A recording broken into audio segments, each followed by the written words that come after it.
اپنے متعدد فلموں میں ایسے کردار لازمی دیکھے ہوں گے کہ جو کسی بھی وقت کچھ بھی کر سکتے ہیں۔ یہ جب چاہیں کسی کا قتل کر دیں، حکومتوں کو گرا دیں یا پھر کسی کو بھی تباہ و برباد کر دیں۔ دیکھنے میں ایسے کردار خیالی لگتے ہیں، لیکن آج ہم آپ کو ایک ایسے شخص کی حقیقی کہانی سنائیں گے جس نے نہ صرف ساری دنیا کی نیندیں حرام کر کے رکھیں بلکہ امریکہ کو بھی ناکوں چنے چبوا دیے۔ یہ شخص کولمبیا کا مشہور ڈرگ لارڈ پابلو ایمیلو اسکوبار گویرا تھا، اور اسے لوگ پابلو اسکوبار کے نام سے جانتے ہیں۔ اس کی زندگی پر ہالی ووڈ میں کئی فلمیں بھی بنی ہیں۔ اس کے بارے میں کہا جاتا ہے کہ اس نے دنیا کا سب سے خطرناک گینگ بنا کر حکومت کی۔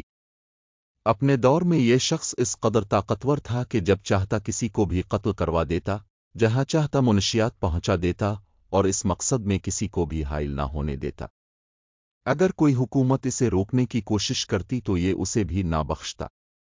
اس نے اربوں ڈالرز کما کر اپنی عظیم شان سلطنت بنا رکھی تھی، جس میں جہاز، محلات و ملازمین اور اپنی پرائیویٹ آرمی بھی شامل تھی۔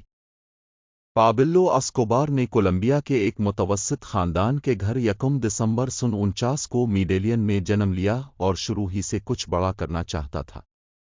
یہ اکثر اپنے دوستوں اور خاندان کے افراد کو کہتا تھا کہ میں کولمبیا کا صدر بنوں گا۔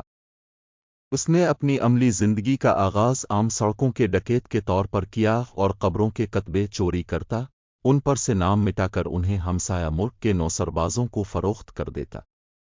اس کے بعد اس نے گاڑیوں کی چوری شروع کی اور آہستہ آہستہ منشیات کے کاروبار سے منسلک ہو گیا۔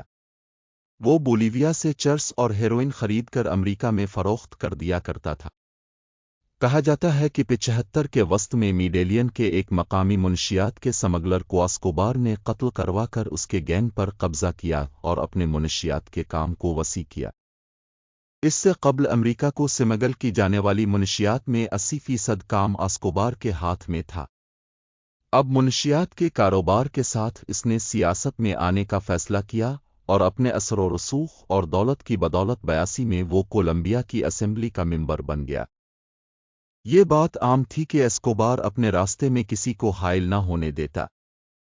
اگر کسی جج، سیاستدان یا افسر سے اسے کام ہوتا تھا تو وہ انہیں رشوت دے کر کام کروانے کی کوشش کرتا۔ اگر کوئی رشوت سے انکار کرتا تو وہ انہیں سرے عام قتل کروا دیتا۔ اس کا کہنا تھا کہ ہر آدمی کی کوئی قیمت ہوتی ہے، اور اگر کسی کی کوئی قیمت نہیں تو پھر وہ موت کا حقدار ہے۔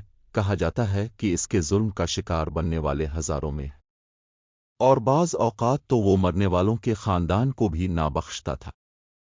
اس کے بارے میں مشہور تھا کہ اگر وہ کسی کو راستے سے ہٹانے کا سوچ لیتا تو چاہے وہ شخص کتنا بھی طاقتور ہوتا اسے وہ مار کر رہتا۔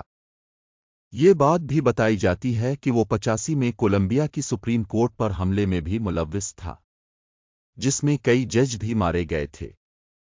89 میں اس نے ایک ہوائی جہاز میں بم رکھوا کر ایک صدارتی امیدوار کو مروانے کی بھی کوشش کی، لیکن وہ بچ نکلا۔ بدقسمتی سے اس جہاز میں سوار 110 لوگ اپنی جان سے گئے، غرض کہ جو بھی اس کے راستے میں حائل ہوتا وہ اسے مروا دیتا۔ 80 کے وسط میں وہ دنیا کے طاقتور ترین انسانوں کی فہرست میں شامل ہو چکا تھا۔ فوربس میگزین نے اس کا ذکر دنیا کے 7 امیر ترین انسانوں میں کیا، اور اس وقت تک اس کی دولت 24 ارب ڈالر ہو چکی تھی۔ 76 میں جب وہ اس دھندے میں نیا تھا تو وہ اور اس کے ساتھی ایکواڈور سے واپس آ رہے تھے تو انہیں گرفتار کر لیا گیا۔ اسکوبار نے ان تمام افسران کو قتل کرنے کا حکم دے دیا۔ جب بھی ایسی کوشش کی جاتی جس میں اسکوبار کے اقتدار کو خطرہ ہوتا تو وہ ہر بار بچ جاتا، لیکن اب امریکہ اس کی منشیات کی سمگلنگ سے بہت زیادہ خوفزدہ تھا۔ امریکہ کی جانب سے کولمبیا کی حکومت پر دباؤ میں شدید اضافہ ہو رہا تھا، اور 91 میں کولمبیا کی حکومت اور اسکوبار کے وکلاء نے یہ فیصلہ کیا کہ وہ اپنی گرفتاری دے دے گا اور اسے انتہائی عالیشان جیل میں رکھا جائے گا۔ آخر وہ دن آیا جب اس نے اپنی گرفتاری دی اور اسے ایک عالیشان محل نما جیل لا کیتھیڈرل میں منتقل کر دیا گیا، جہاں آبشاریں، فٹ بال کا میدان اور غرض کے ہر طرح کا سامان موجود تھا۔